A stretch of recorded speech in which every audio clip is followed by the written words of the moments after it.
Mae mesur porfa yn agwedd hanfodol o reoli porfa. Mae penderfyniadau rheoli yn seledig ar wybodaeth sy'n cael ei gasglu pan yn mesur. Mae'n amrywiaeth o ddulliau fesur. Mae rhain yn amrywio o ddadansoddiad delweddau lloeren technegol iawn, lawr i asesiad gweledol syml gan ffermwyr glaswellt profiadol. Byddaf nawr yn egluro y dair ffordd mwyaf cyffredin o fesur porfa. Mae ffon fesur porfa yn trosi uchder porfa wedi cywasgu mewn centimeters i kilogram straen mater y hectar.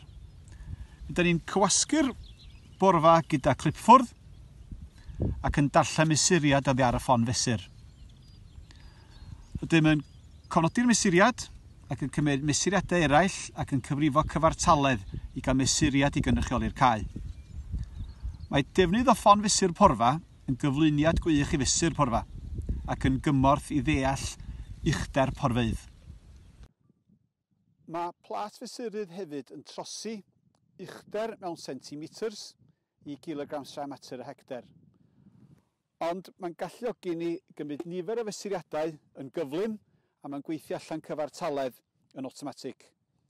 Byddwn ni'n cymryd nifer o fesuriadau tua 60 mewn siap W ar gau, yn cymryd gofal a da ni'n tiltio gormod wrth fesur.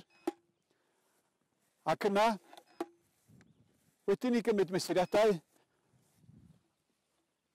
da ni'n gallu gweld y cyfartaledd ar y sgrin, a mae yna tua 2700 kg diameter y hectar yn y cae yma.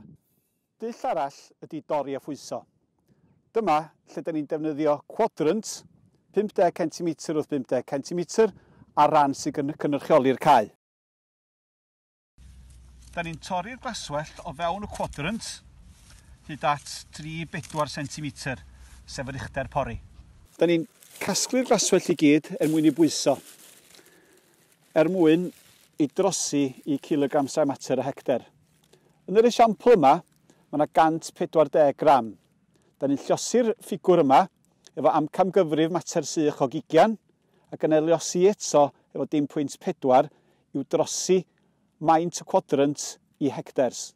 Da ni'n adio wedyn 1500, sef y glaswellt sydd wedi cael ei adael ar ôl. Mae hyn yn rhoi cyfanswm i ni o 2620 kg diameter y hectar. Mae'r dull hwn yn boblogaidd efo ffermwyr llaeth. Mae'n ei galluogi gysylltu efo'i porfeydd a gwirioneddol deall sut mae caeau'n perfformio.